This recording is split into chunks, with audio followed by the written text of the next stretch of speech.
बेटा good afternoon. ठीक है बेटा सब बच्चे? चलिए फटाफट से टॉपिक अपना आज जो चर्चा यहां पर शुरू कर रहे हैं वो शुरू कर रहे हैं बेटा क्यूए। क्यूए जो पेपर है हमारे पास 100 नंबर का फॉर सीए फाउंडेशन। कुल मिलाकर क्यूए में 3 पार्ट्स यहां पर हमारे पास हैं। क्यूए में 3 चीजें क्या क्या मिलाकर बनाई हुई हैं। कुछ क्वेश्चंस मैथ्स के रहेंगे, कुछ स्टैटिस्टिक्स के रहेंगे और कुछ क्वेश्चन रहेंगे रीजनिंग के। अगर हम बात करें तो 100 क्वेश्चन का एमसीक्यू बेस्ड पेपर है ये, एग्जाम में स्पेसिफाइड है। शुरू के 40 क्वेश्चन मैथ्स के ही होते हैं, 1 से 40 क्वेश्चन नंबर तक मैथ्स के होंगे, 41 से लेकर 80 तक स्टैटिस्टिक्स होगा और आखिरी के 20 क्वेश्चन रहेंगे बेटा रीजनिंग के। ऐसा नहीं कि 100 क्वेश्चन मिक्स आते हैं। मैथ्स का सेगमेंट होगा सेक्शन ए, फिर सेक्शन बी और फिर सेक्शन सी। क्लियर है बात? कुल मिलाकर ये रहे हमारे पास 100 क्वेश्चंस अलग अलग। इसमें जो आज सेगमेंट हम यहां पर आपके साथ शुरू कर रहे हैं दैट इज स्टैटिस्टिक्स। बेटा ठीक है? चलिए तो स्टैटिस्टिक्स की अगर बात करें तो मैं चैप्टर कोई शुरू नहीं कर रहा आज। हम सिर्फ बात करेंगे कुछ बेसिक्स की, इंट्रोडक्शन की बात कर रहा हूं मैं। और ये सारी चीज बेहद ज्यादा इंपॉर्टेंट है from exam point of view also. ये वो चीज है जो वरना बार बार मुझे चैप्टर्स में जाकर परेशान करेंगी। इसलिए हम पहले कुछ बातें अलग से विदाउट स्टार्टिंग एनी चैप्टर कुछ बातें अलग से ही समझ लेते हैं। एक बात और ध्यान रखिएगा, जो नॉन मैथ्स वाले बच्चे हैं, जो नॉन मैथ्स वाले बच्चे हैं वो इन 2 चीजों पर ज्यादा रिलाय कर सकते हैं, भरोसा कर सकते हैं स्कोरिंग के लिए। करेंगे तो हम ये भी, लेकिन ज्यादा फोकस इस पर भी रखना है। रीजनिंग का पोर्शन अच्छा स्कोरिंग होता है, 20 में से 15-16 नंबर आराम से आ जाएंगे। स्टैटिस्टिक्स में भी, मैथ्स में एट टाइम्स दिक्कत आ जाती है उन बच्चों को, खासकर जिनके पास 10+2 में मैथ्स नहीं थी। स्टैटिस्टिक्स में एक ही दिक्कत आएगी बस आपको, वो ये सर फॉर्मूले बहुत सारे हैं, भूल जाते हैं। वो x का स्क्वायर है या सिग्मा x का होल स्क्वायर है या x स्क्वायर का सिग्मा है, सर वो सारे एक से लगते हैं, भूल जाते हैं। एक ही तरीका है। जितने ज्यादा बार आप चैप्टर रिवाइज करेंगे, फॉर्मूले लिखकर देखेंगे, उतना ज्यादा कमांड बन जाएगी फॉर्मूले पर। फॉर्मूले ओरली याद नहीं हो सकते, ओरली फॉर्मूले याद नहीं हो सकते। बेटा समझ में आ रही है बात? ठीक, तो इसलिए मुझे मालूम है जितनी बार भी आप आओगे सर स्टैट्स में दिक्कत आ रही है, वो एक ही बात को लेकर आओगे, सर वो फॉर्मूले भूल जाते हैं या फॉर्मूले गलत लगा दिए आपने। वरना समझ में सब कुछ आएगा, समझने में कोई एज सच चैलेंज आपको नहीं आएगा। ठीक, इसलिए बता रहा हूं शुरुआत में ही कि जैसे जैसे फॉर्मूले आते जाएं, हमने कोई फॉर्मूला पढ़ा तो ज्यादा बेहतर है घर पर बैठे हैं, रफ पेपर खोला, लिख कर देख लिया हाथ के हाथ कि ये 4 फॉर्मूले होते हैं, इसके एवरेज निकालना है या हार्मोनिक मीन निकालना है तो ये 4 फॉर्मूले हैं, 2 फॉर्मूले हैं, डिस्पर्जन के ये 3। तो उससे क्या होगा, वो प्रैक्टिस हो जाएगी उसकी। ऑल दो एग्जाम में जो 40 क्वेश्चन आएंगे, ऐसा मानिए कि 40 में से 10 या 12 क्वेश्चन ही होंगे जिसमें फॉर्मूले की या कैलकुलेशन की आवश्यकता होगी। बाकी मेजॉरिटी कॉन्सेप्ट वाइज क्वेश्चन आते हैं। अगर आप इंडेक्स पढ़कर देखिएगा चैप्टर के नाम, तो सारे वही हैं नाम जो क्लास 11th में आपने पढ़े हुए हैं। पढ़े हुए कि नहीं पढ़े हुए हैं? इको के साथ था ना stats, average, dispersion, correlation, regression, probability, सब कुछ देखने में लगभग सेम लगेगा। लेकिन यहां पर बात यह है कि वो कैलकुलेशन नहीं कराएगा। 1 नंबर के क्वेश्चन के लिए वो स्टैंडर्ड डेविएशन कंप्यूट करने के लिए नहीं बोलेगा, वो आपसे प्रॉपर्टीज पूछेगा। और दुखद बात यह कि आपने 11th में किसी की कोई प्रॉपर्टी नहीं पढ़ी, आपको प्रॉपर्टी कोई नहीं आती, थोड़ी बहुत जो पढ़ाई भी होंगी वो याद नहीं होंगी, ठीक, क्योंकि वहां सिर्फ फोकस क्या था, एएम कैसे निकालें, स्टैंडर्ड डेविएशन कैसे निकालें, कोरिलेशन कैसे कंप्यूट करें। लेकिन यहां पर एग्जाम में ये कंप्यूटेशन पार्ट बहुत कम है। 1 नंबर के क्वेश्चन सारे प्रॉपर्टी बेस्ड मेजॉरिटी मिलेंगे आपको। 40 में से मैंने बताया आपको लगभग 20-25 क्वेश्चन प्रॉपर्टी बेस्ड ही होंगे। क्लियर है बात? बोलो बेटा। तो शुरू कर लें अपनी बात। चलो स्टार्ट करते हैं फिर अपना टॉपिक इंट्रोडक्शन के साथ, बेसिक्स के साथ। तो सबसे पहले तो सुन लीजिए मेरी बात, फिर बताऊंगा आपको। देखें बेटा, यहां पर सबसे पहला टर्म जो आती है मेरे पास, that is data. Now what is data? Data क्या मतलब क्या? पूरी स्टैटिस्टिक्स में कोई भी चैप्टर हो, मैंने क्या किया हुआ है असल में, जो भिन्न भिन्न चैप्टर्स में हम कॉन्सेप्ट यूज करने वाले हैं वो उठाकर पहले मैंने शुरू में एक बार ही बता देता हूं। अब बार बार मत पूछना सर डेटा क्या, डेटा क्या। डेटा हम मैंने शुरू में ही बात कर लेते हैं कुछ कॉमन चीजों की जो बार बार चैप्टर्स में इस्तेमाल होगी। तो डेटा, डेटा का मतलब क्या होता है बेटा? Data is collection of information. Collection of information is called data. जैसे मैंने क्या किया, collection of information is called data. सुनो, मैंने क्या किया भाई, मेरे को एक इंफॉर्मेशन चाहिए। इंफॉर्मेशन ये चाहिए कि जितने बच्चे क्लास में हैं या जितने एडमिशंस हमारे पास हैं उनके 12th में कितने कितने नंबर आए, 12th में कितना कितना % आया। तो मैंने क्या किया, मैं बेटा बच्चों को बुलाता गया, मार्क्स पूछता गया उनके और मार्क्स लिखते गए। बेटा समझ में आ रही है बात कि नहीं आ रही है? ठीक, तो ये क्या किया मैंने, ये सारी की सारी इंफॉर्मेशन कलेक्ट कर ली कि नहीं कर ली। Now this collection of information, ये जो information relating to marks of students, ये जो इंफॉर्मेशन मैंने इकट्ठी की, this collection of information is called data, is called data. बेटा क्लियर है बात? ठीक। अब प्रॉब्लम है, प्रॉब्लम क्या है? प्रॉब्लम ये कि ये डेटा मैंने इकट्ठा तो कर लिया, बच्चों से मार्क्स पूछते गए, लिखते गए, पूछते गए, लिखते गए। अब मैंने कहा इसके ऊपर कोई स्टैटिस्टिकल कंप्यूटेशन करनी है, या चलो उससे पहले अब ये जो डेटा है उसको बाद में आते हैं। ये जो डेटा है हमारे पास, collection of information is called data. अब ये डेटा भी हो सकता है 2 प्रकार का, टाइप्स ऑफ डेटा। बेटा जिसने पढ़ा हुआ ना बोलो, है ना, पहले जो क्लास वाले हैं, बाकी मैं शुरू कर लूं उसके बाद। Types of data. डेटा देखो 2 तरीके का हो सकता है।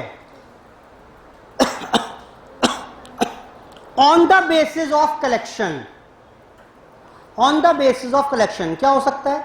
एक तो ये कि मैंने क्या किया, मेरे को दिलचस्पी थी बच्चों के नंबर जानने में, मैं सब बच्चों को बुलाता गया, नंबर पूछता गया, लिखता गया, यानी, और उसके ऊपर मैंने कोई स्टैटिस्टिकल कंप्यूटेशन कर दी, फिर मीन निकाल लिया, मीडियन निकाला उसका, स्टैंडर्ड डेविएशन निकाला उसका, जो भी कुछ किया होगा मैंने, तो वो डेटा मैंने कलेक्ट किया और मैं ही उसे यूज कर रहा हूं।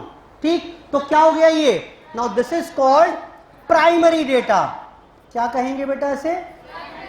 Primary data. The data which has been collected by the investigator and used by the investigator. मैंने ही कलेक्ट किया और मैं ही यूज करने वाला हूं। ठीक है, कोई बात नहीं। जब मैं डेटा कलेक्ट कर रहा था, विजिट सर ने देख लिया, भाई क्या कर रहे हो? मैंने कहा बच्चों से मार्क्स पूछ रहा हूं, डेटा कलेक्ट कर रहा हूं। बोला क्या करोगे? मैंने कहा इस पर स्टैटिस्टिकल एनालिसिस करूंगा। बोला मुझे भी करनी है, मैं भी करूंगा, मैं भी करूंगा। मैंने कहा कर लेना। बोला एक काम करो ना, मैं कहाँ ही डेटा दोबारा इकट्ठा करूंगा, वही तो सेम बच्चे हैं। एक काम करो, वो जो डेटा आपने, इंफॉर्मेशन आपने कलेक्ट की है, कृपया करके ये शीट मुझसे भी शेयर कर दो। मैंने कहा ठीक है, आप भी ले लो, आपको जो इसके ऊपर एनालिसिस करनी है आप भी कर लो। लेकिन अब ये डेटा उनके लिए कौन सा बन गया? Now this is called the secondary data. Data वही है, इंफॉर्मेशन वही है, लेकिन मेरे लिए था primary, collected and used by the investigator, और विजिट सर के लिए कौन सा बन गया? Collected by some other source और एजेंसी। अमित सर ने कलेक्ट किया है, collected by some other source और agency and used by the investigator, विजिट सर। बेटा क्लियर है? होता है ना एट टाइम्स, आपने देखा होगा कि जी इंडिया टुडे में कोई रिपोर्ट आई है, ठीक, तो मैंने क्या किया, उस रिपोर्ट को यूज कर लिया। वो बोल रहे हैं कि देश में इतने स्टूडेंट्स हैं, इतने बच्चे हैं, इतने गर्ल्स हैं, इतने बॉयज हैं जो बोर्ड के एग्जाम देंगे इस बार, इतने स्टेट बोर्ड, इतने सीबीएसई बोर्ड। तो मैंने वो डेटा सारा उठाया और उसके बेसिस पर एनालिसिस करनी शुरू कर दी। तो मेरे लिए वो डेटा कौन सा हो गया? बिकॉज वो किसी और एजेंसी ने कलेक्ट किया था, शायद सीबीएसई ने किया हो या स्टेट बोर्ड, किसी ने भी किया हो, मैंने नहीं किया, मैं सिर्फ यूज कर रहा हूं। बेटा आई होप ठीक है बात। तो डेटा हो सकता है दो प्रकार का, on the basis of collection, on the basis of collection, types of data on the basis of collection. It can either be the primary data or it can either be secondary data. दोबारा से,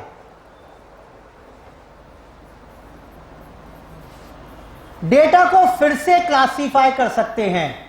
data का मतलब क्या था? Collection of information on the basis of nature, on the basis of nature. Data किस प्रकार का है, इसके बेसिस पर भी हम डेटा को क्लासिफाई कर सकते हैं। बहुत इंपॉर्टेंट है, ध्यान से सुनिए, ठीक। It can be data related to, data related to variables और data related to attributes, data related to attributes. Sir ये वेरिएबल क्या होता है, एट्रीब्यूट्स क्या होते हैं? Variable which can be measured in quantitative terms. मैंने डेटा इकट्ठा किया, हाइट, भाई एक काम करो, सारे बच्चों की कितनी कितनी हाइट है उसकी इंफॉर्मेशन इकट्ठा करके लाओ, कितने कितने मार्क्स हैं, कितना कितना वेट है, क्लियर है बात, सब कितनी कितनी बुक्स लाए हैं उसकी इंफॉर्मेशन इकट्ठी करके लाओ। This can be measured in quantitative terms. बोलो बेटा, केजी, सेंटीमीटर, बोलो बेटा, नंबर ऑफ बुक्स काउंट हो सकती हैं, ये सारा डेटा वो है विच can be measured in quantitative terms. क्या कहा मैंने? नेचर के बेसिस पर, विच can be measured in quantitative terms. Data related to variables, data का मतलब क्या था? इंफॉर्मेशन इकट्ठा करना। मैंने कहा या तो वो इंफॉर्मेशन होगी कुछ ऐसी चीज की जिसको आप मेजर कर सकते हो, तोल सकते हो, नाप सकते हो। लेकिन अगर data is related to, data is not related to variables, यानी अगर डेटा को मेजर नहीं कर सकते क्वांटिटेटिव टर्म्स में, यानी रिलेटिंग टू क्वालिटी, जैसे मैंने कहा एक काम करो भाई, जाओ क्लास में और सब बच्चों का डेटा, इंफॉर्मेशन कलेक्ट करके लाओ कि कौन कितना अच्छा गाता है, सिंगिंग। सबसे गाना सुनवाया मैंने और लिखता गया गुड, वेरी गुड, या जो भी मैंने किया। ठीक, या एक काम करो, डेटा इकट्ठा करके लाओ रिलेटिंग टू ब्यूटी, सुंदरता, कौन बच्चा सुंदर है, कम सुंदर है, ज्यादा सुंदर है। एक बात बताओ, क्या इस सब को can be measured in quantitative terms? Sir ये 250 ग्राम सुंदर है, ये 325 ग्राम बदसूरत है, क्या आप इसे मेजर कर पाओगे? जल्दी बोलो बेटा। This is a quality, can not be measured in quantitative terms. ठीक, तो उस डेटा को क्या कह देंगे? Data related to attributes. बेटा बोलो ठीक है। जैसे एग्जाम्पल क्या बताया मैंने आपको? Example honesty, beauty, intelligence etcetera. बेटा बोलो ठीक है ना? और यहां पर एग्जाम्पल क्या लिख लें कुछ? हाइट, एज हो गया, वेट हो गया, नंबर ऑफ बुक्स हो गई कि कौन बच्चा कितनी बुक्स लेकर आया है, मार्क्स हो गए। बेटा ये ठीक है बात। अब ये जो वेरिएबल्स का डेटा है ये भी हो सकता है दो प्रकार का, डेटा रिलेटिंग टू वेरिएबल्स। यहां तक बताओ किसकी बात कर रहे हैं? डेटा मतलब इंफॉर्मेशन इकट्ठा करके लाए, और वेरिएबल्स का मतलब यानी कुछ ऐसा डेटा इकट्ठा करके लाए हैं, कुछ ऐसी इंफॉर्मेशन लाए हैं विच can be measured in quantitative terms. अब ये जो वेरिएबल हैं ये भी दो प्रकार के, इट कैन बी, बेटा जिसने पढ़ा हुआ मैं क्लास से बाहर निकाल दूंगा और बोला तो आगे, डिस्क्रीट वेरिएबल और कॉन्टिन्यूअस वेरिएबल। अब बात आती है बेटा डिस्क्रीट वेरिएबल क्या होता है? वेरिएबल तो मतलब समझ में आता है, बताओ क्या वेरिएबल का मतलब? विच can be measured in quantitative terms. अब अगर ये variable can have integral value only. Sir ये इंटीग्रल क्या होता है? जो पॉइंट में नहीं हो सकता।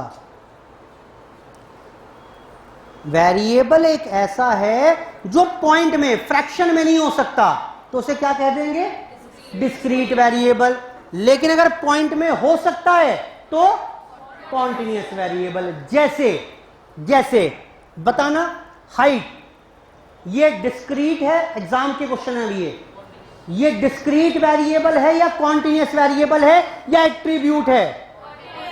एट्रीब्यूट तो है ही नहीं। बोलो बेटा, हाइट पॉइंट में हो सकती है? हाँ हो सकती है। कोई थोड़ा ना कि पहले 5 फीट का होगा और 5 नहीं होगा तो सीधा 6 हो जाएगा रातों रात, ऐसे नहीं होगा ना। बोलो बेटा, पॉइंट में हो सकता है। तो हाइट चलो लिखाएंगे इसे बाद में भी। एज बताना बेटा, डिस्क्रीट, क्योंकि आज आप 4 साल के हुए तो झट से अगले साल 5 साल के हो जाओगे, 1 साल तो कुछ होगा ही नहीं। 4.25 साल का नहीं होता बच्चा, 4.5 साल का, 4.25 का हो सकता है भाई। Can be in points also. कौन सा हो गया ये? कॉन्टिन्यूअस। वैसे वर्ड बताऊं, कॉन्टिन्यूअस क्या है? Continued value. कुछ भी हो सकती है, कुछ भी हो सकती है वैल्यू। बोलो बेटा, कॉन्टिन्यूअस चलती रहेंगी वैल्यूज। ठीक, और देखना अगला एग्जांपल क्या था? वेट हो सकता है, हो सकता है। Number of books,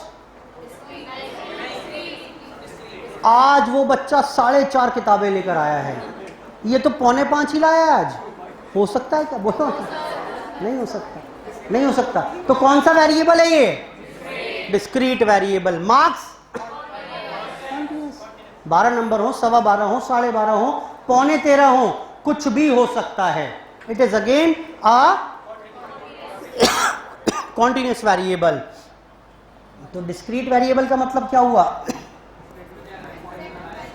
which can have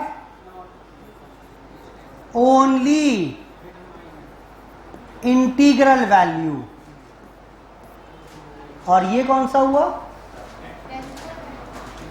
which can have both integral और फ्रैक्शनल वैल्यू। बेटा आई होप समझ में आ रही है बात। एग्जाम्पल यहीं से कॉपी कर लेते हैं। कौन कौन से लिखवाने चाहोगे कॉन्टिन्यूस में? हाइट लिखवा देंगे सर, एज लिखवा देंगे, वेट भी लिखवा देंगे, मार्क्स भी लिखवा देंगे और एक्सेट्रा भी लिखवा देंगे। यहाँ क्या क्या लिखवाओगे? Number of students in a class. भाई डेटा लेकर आओ, पिछले 10 दिन में कितने कितने बच्चे आए थे? 6.5 बच्चे आए थे। हो सकता है क्या? भाई मैंने स्टाफ से बोला मुझे इन्फॉर्मेशन कलेक्ट दो वापस। किस चीज़ की सर? पिछले 5 दिन के अटेंडेंस क्या क्या है। तो क्या अटेंडेंस आएगी? एक दिन 100 बच्चे थे, एक दिन 80 थे, एक दिन 105, यही तो आएगा। Can not be in points. Number of students, number of books, number of coins etcetera. बेटा ये बात समझ में आ रही है? बोलो बेटा। तो ये था टाइप्स ऑफ डेटा। डेटा की 2 प्रकार हो सकती हैं। On the basis of collection कौन सा हुआ? Primary, secondary. On the basis of nature कौन सा हुआ? वेरिएबल, डिस्क्रीट, सॉरी वेरिएबल और एट्रीब्यूट्स। वेरिएबल भी 2 प्रकार का, डिस्क्रीट और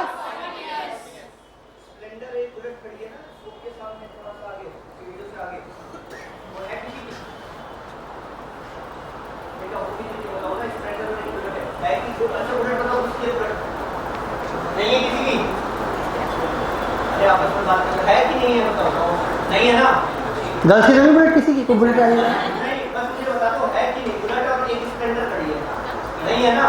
ठीक है, ठीक है। चलिए तो यहां पर अगर बात करें तो दोबारा से देखिए, मैंने क्या कहा आपसे? Variable, data relating to variables या attributes on the basis of nature.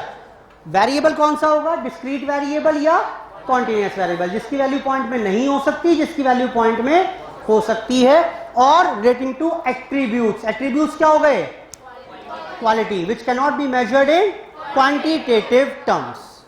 समझ में आती है यहां तक बात? अब प्रॉब्लम क्या आई? एक काम करें, चलो इसको बनाइए जरा अपोजिट साइड पर। वैसे तो ये एक काम करें,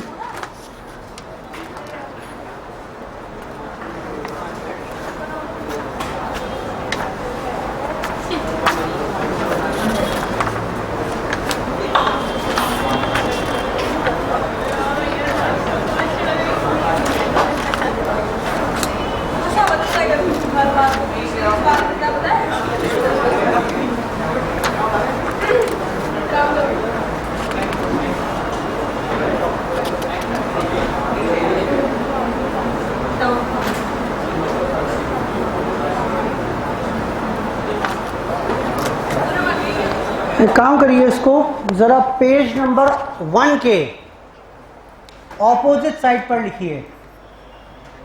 चार्ट बना लीजिए छोटा सा। ये टाइप्स ऑफ डेटा, पेज 1 के ही ऑपोजिट साइड पर।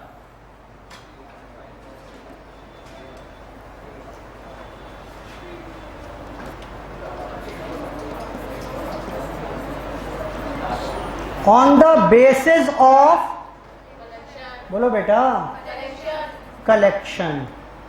कौन कौन सा हो गया? Primary and secondary. 2 हो सकते हैं। It can be the primary data और इट कैन बी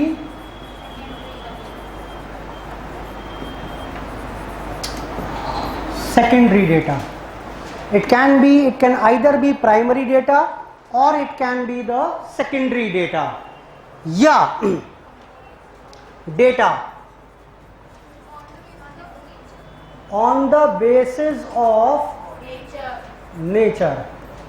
डेटा को क्लासीफाई कर सकते हैं 2 प्रकार से। कौन कौन सा? डेटा रिलेटिंग टू वेरिएबल्स या data relating to attributes. Variables भी फर्दर दो प्रकार के, डिस्क्रीट वेरिएबल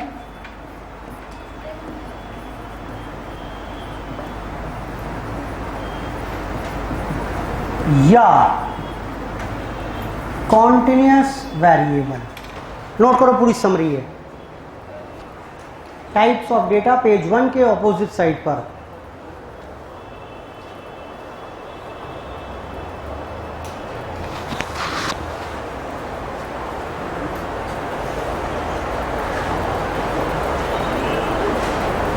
बुक नहीं लाया बेटा, नोट कर लिए घर जाते हैं। चलिए बेटा, नोट कर लिया ये, करो फटाफट से।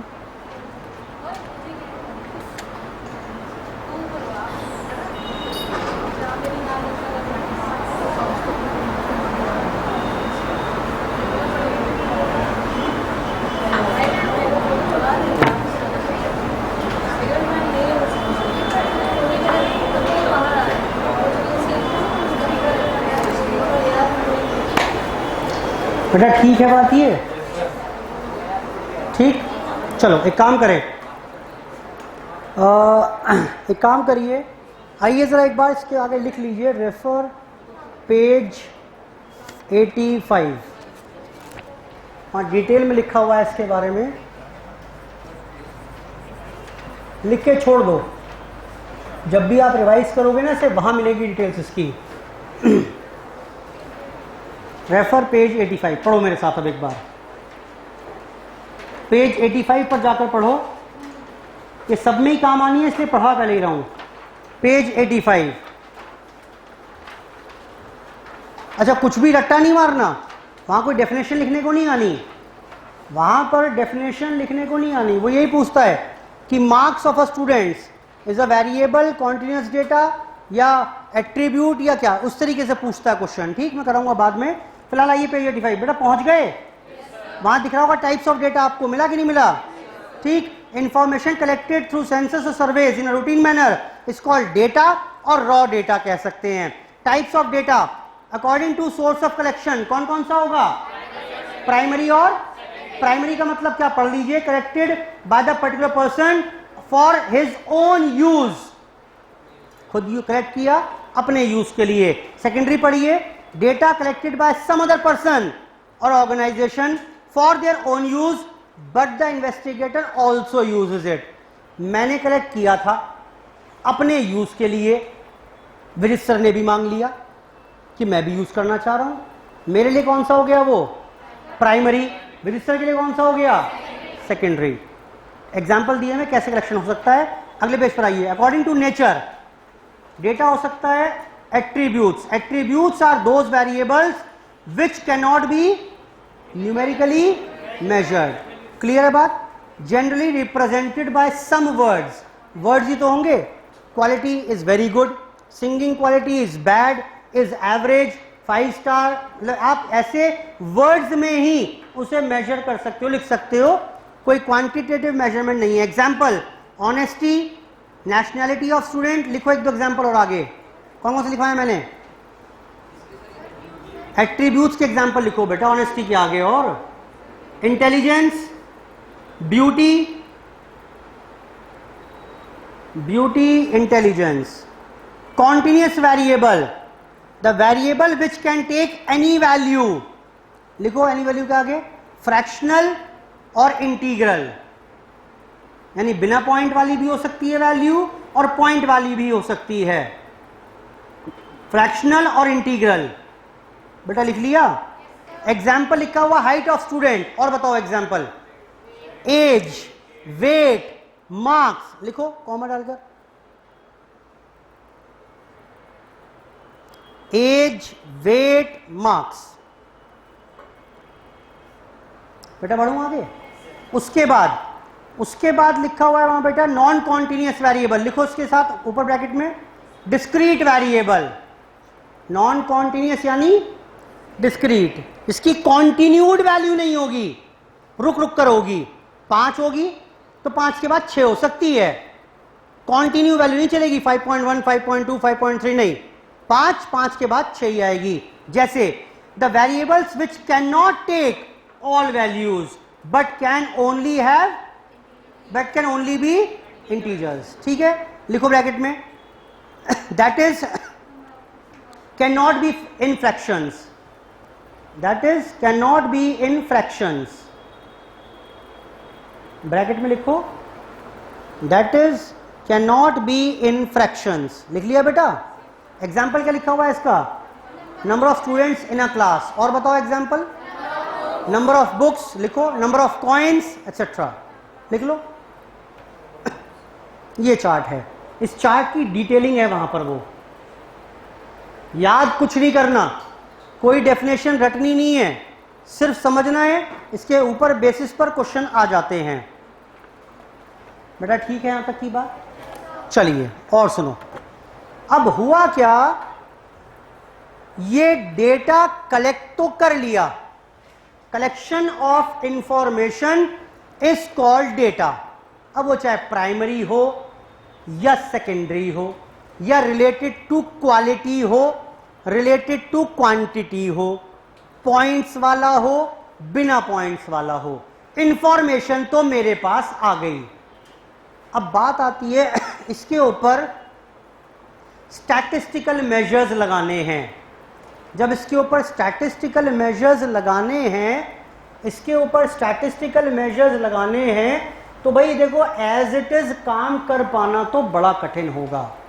मैं अगर यही आपको डेटा दे दूं और मैं कहूं जाओ बेटा इसका जरा मुझे अर्थमेटिक मीन निकाल दो, स्टैंडर्ड डेविएशन निकाल दो, कोरिलेशन निकाल दो, या कोई और चीज कैलकुलेट कर दो, क्या आप आराम से कर पाओगे? सर इस पे कैसे ही काम करेंगे पहले, तो क्या करें फिर? एक काम करते हैं, इस डेटा को ठीक से अरेंज कर लेते हैं। ठीक, इसको डेटा को ठीक से अरेंज कर लेते हैं, सजा लेते हैं। And now that arrangement of data is called series. भाई क्योंकि मेरे लिए ना काम कर पाना पॉसिबल नहीं हो रहा, मेरे लिए डेटा, भाई इस पर डेटा पर क्या है, ये डेटा है, या it is also called raw data. Raw समझते हो वर्ड? रॉ मटेरियल क्या होता है? कच्चा माल, उसकी प्रोसेसिंग करते हैं, फिर क्या बनता है? Finish goods. ठीक, तो ये तो रॉ डेटा है भाई, पूछते गए लिखते गए, पूछते गए लिखते गए। अब इस पर तो काम करना बड़ा कठिन है, आओ इसे मिलकर सजाते हैं।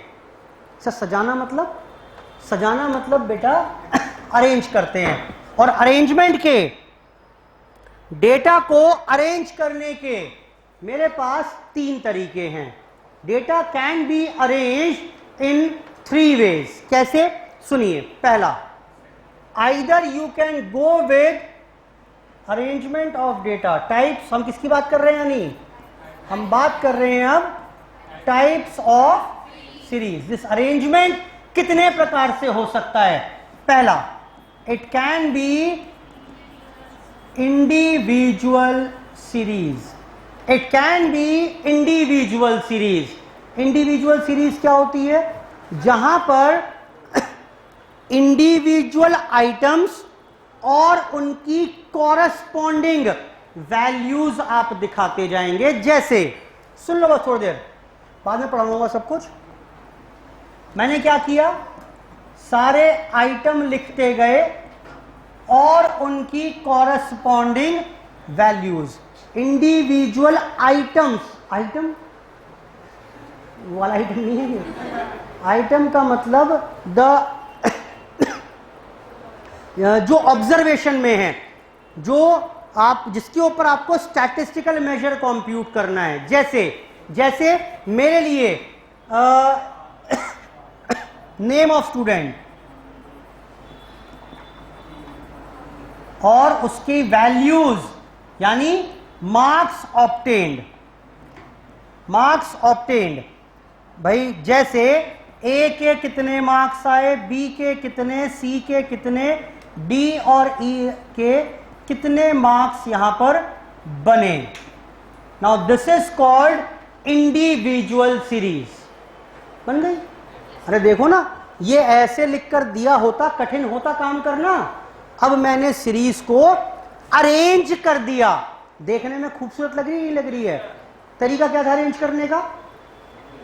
इंडिविजुअल सीरीज में क्या तरीका था? Individual items and their corresponding values are given.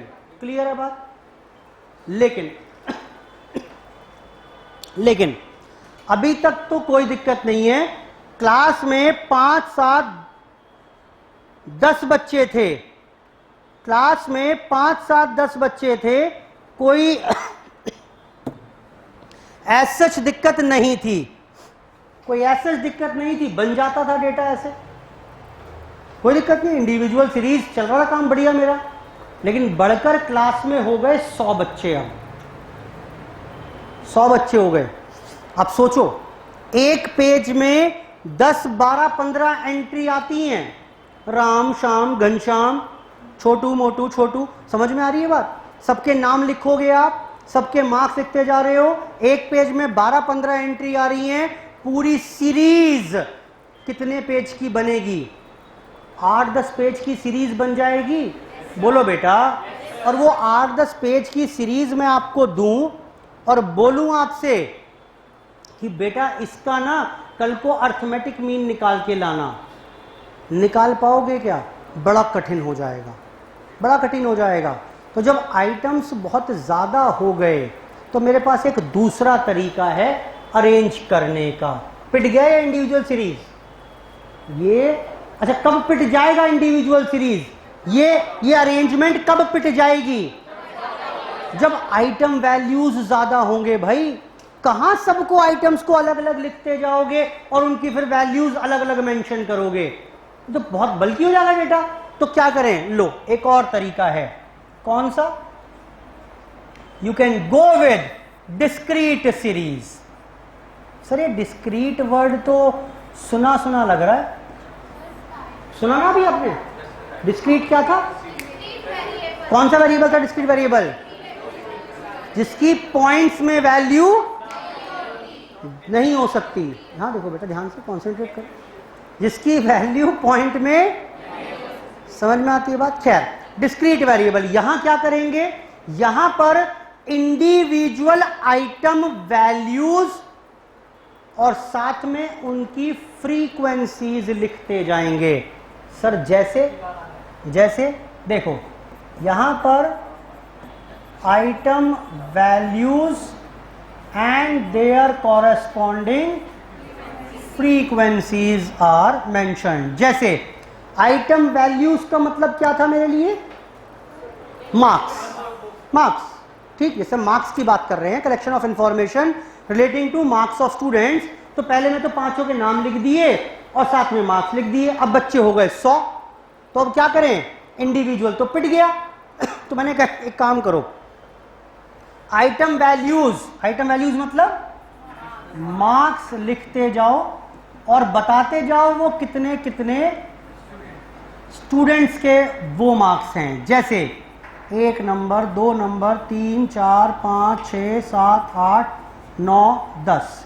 10 he number का पेपर था। क्योंकि 10 ही नंबर का पेपर था तो मैंने डेटा बनाया, सीरीज बनाई इस तरीके से 15। अच्छा जरा पढ़ के देना, क्या मतलब है इसका? 15 बच्चे ऐसे हैं जिनका 1 नंबर आया। क्लियर है बात? 12, 6, उसके बाद कहाँ तक आ गए? 20, 15, 5, 10, 12, 8। देखना कितना हुआ ये? 3, 4, 5, 6, 7, 8, 9, 10, 20, 30, 40, 50, 60, 70, 80, 90, 90। कितना हो गया? 90, 100 हो गया? नहीं हुआ? नहीं नहीं हुआ। 20 30 40 50 60 70 80। हाँ हाँ 12 को क्यों करूँ? जो आप कहो बिल्कुल नहीं करने का वो तो। ये लो 7 करूँगा। ठीक है, यानी क्या हुआ देखो, 100 बच्चों के नंबर थे कि नहीं थे? कितनी कम जगह में डेटा को अरेंज कर दिया। और अगर मैं ये सीरीज आपको दूं और बोलूं जाओ बेटा इसके ऊपर स्टैटिस्टिकल मेजर कल को कंप्यूट करके लाना, कर पाओगे ना? सर कल क्या, अभी करके बता रहे हैं हाथ के हाथ। जोड़ घटा करनी है, अभी हो जाएगी, कोई दिक्कत परेशानी वाली बात नहीं है। कौन सी सीरीज थी ये? कैसे बनेगी? Item values and their corresponding frequencies are given. Item values होंगे यानी मार्क्स, और कितने कितने बच्चों के वो मार्क्स हैं, वो फ्रीक्वेंसी यहां पर होगी। अब इस बार पेपर हो गया बेटा 100 नंबर का। हो सकता है, हो सकता है। अब जरा इमेजिन करो, डिस्क्रीट सीरीज बनाने निकल गया तो 1 2 3 4 5 6 7 8 9 10 11 12 13 14 15 मार्क्स कितने बच्चों के, 16 मार्क्स कितने बच्चों, ऐसी बनाओगे ना। ये कितना आइटम्स आएंगे यहाँ पर, आइटम वैल्यूज कितनी आएंगी? 100 आएंगी। बोलो बेटा, एक पेज में 10 एंट्री आ रही है तो 10 पेज की सीरीज बन गई। और खुदा ना खास्ता आप मार्क्स अगर पॉइंट में भी देते हैं तो क्या होगा? देखो ऐसी तो होगा, 1 नंबर कितने बच्चों का, 1.25 नंबर कितने बच्चों के, 1.5 नंबर कितने हो सकते हैं? 1.5 नंबर हाँ हमारी तो आएंगे, आए हुए हैं सर हमारे। 1.7 हो सकती है एंट्री सारी ये। यानी जो डेटा पहले 10 पेज में आ रहा था सीरीज, वो सीरीज कितने पेज में आएगी अब? 40 पेज में। और मैं 40 पेज की सीरीज दूं आपको और बोलूं बेटा कल को इसका अर्थमेटिक मीन निकाल कर लाना, ये मेरा इंफॉर्मेशन कलेक्ट की है मैंने और उसको अरेंज कर दिया है बेटा, ये 40 पेज हैं, जाओ कल को अर्थमेटिक मीन निकाल कर लाना। क्या करोगे? करना क्या है सर? यहां से उतरेंगे, छत से कूद जाएंगे, रास्ते में ट्रक मिलेगा उसके नीचे आ जाएंगे, और क्या ही करेंगे। ये कहां निकल पाएगी सर? आपको समझ में आ रही है प्रॉब्लम की नहीं आ रही है? That is a problem. तो क्या करें भाई, जब जब प्रॉब्लम होगी उसका समाधान करने के लिए कोई नया तरीके की इजाद की जाएगी। मेरा डिस्क्रीट सीरीज वाला मेथड पिट गया। कब पिट जाएगा? जब आइटम वैल्यूज ज्यादा होंगी। जब आइटम वैल्यूज ज्यादा होंगी तब डिस्क्रीट सीरीज वाला मेथड भी पिट गया। तो क्या करें? मेरे पास एक तीसरा तरीका है, continuous series. We can go with continuous series. यहां क्या होगा? यहां पर फिर से आइटम वैल्यूज और फ्रीक्वेंसी होंगी, लेकिन आइटम वैल्यूज हम इंडिविजुअली लिखने के बजाय एक रेंज देकर लिखेंगे। जैसे मार्क्स और ये हो गया नंबर ऑफ स्टूडेंट्स, हम लिखेंगे यहां पर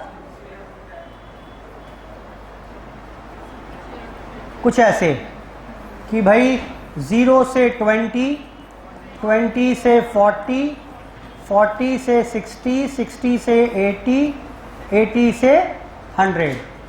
ये थे 10, 5, 25, 32, 28। देखना कितना हुआ? 60, 80, 90, 100। 100 गए ना? लो बेटा, 100 बच्चों का डेटा, 100 नंबर का पेपर, इंडिविजुअल सीरीज भी पिट जाएगी, डिस्क्रीट भी पिट जाएगी। कौन सी काम आई? Continuous series. इसको पढ़ना आता है कि नहीं आता है? जरा से पढ़ के बताओ ना, ये क्या लिखा हुआ है? ये क्या लिखा हुआ है? इसका मतलब बताओ। इसका मतलब 25 बच्चे ऐसे हैं जिनके मार्क्स 40 to 60 के बीच में हैं। क्लियर है बात ये भी? तो this is called continuous series. तो कुल मिलाकर हमारे पास 3 प्रकार की सीरीज बन सकती हैं। It can B individual series, discrete series या कॉन्टिन्यूअस सीरीज। अब ये कॉन्टिन्यूअस सीरीज भी कई प्रकार की हो सकती है, जिसकी बात बाद में करेंगे। पहले इतना पढ़िए एक बार मेरे साथ, पढ़िए।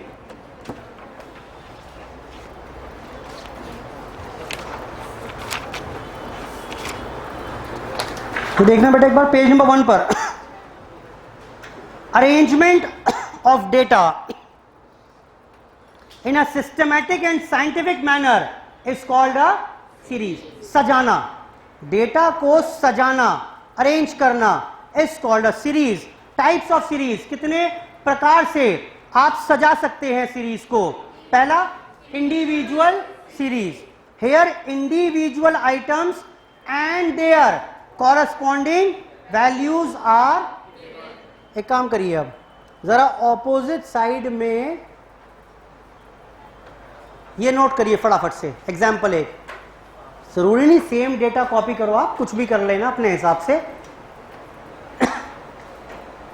इंडिविजुअल सीरीज का एग्जाम्पल जरा ऑपोजिट साइड पर ड्रॉ कर लीजिए, डालिएगा हेडिंग इंडिविजुअल सीरीज, एग्जाम्पल करके इसे कॉपी कर लें।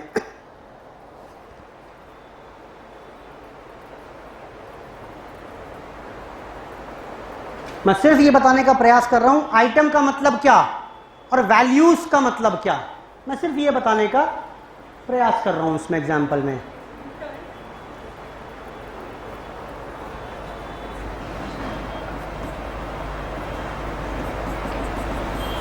बड़ा नोट कर लिया क्या? अरे इसमें क्या ही टाइम लग रहा है भाई, कुछ भी लिख लो अपने आप वैल्यूज को। दूसरा पढ़िए, discrete series. Here item values and their corresponding frequencies are given. अब इसे कॉपी कर लो डिस्क्रीट सीरीज वाले एग्जाम्पल को।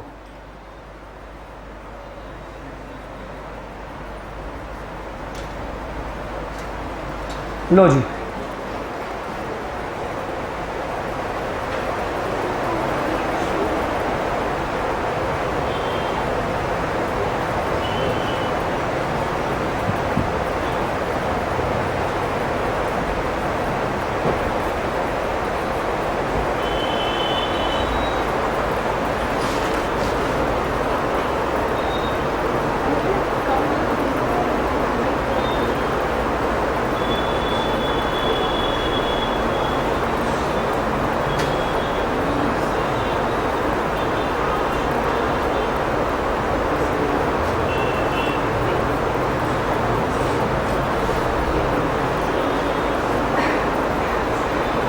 बेटा नोट कर लिया। तीसरे पर आइए, continuous series. Here item values are expressed. इस बार आइटम वैल्यूज को कैसे लिखेंगे? In the form of class interval. इसे क्लास इंटरवल भी बोलते हैं, CI। And their frequencies are given. कर लो नोट बेटा से भी।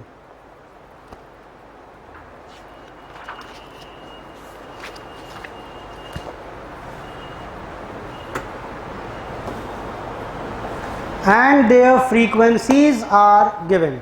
Continuous series.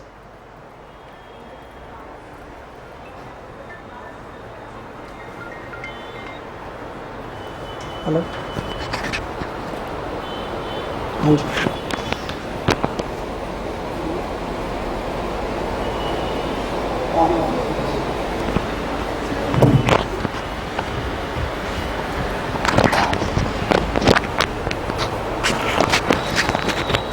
बेटा ठीक है, चलिए इसके बाद नेक्स्ट टॉपिक इसी में भी कवर करेंगे हम, टाइप्स ऑफ सीरीज। ये सीरीज जो बनाई हमने वो 3 तरीके की, कौन सी?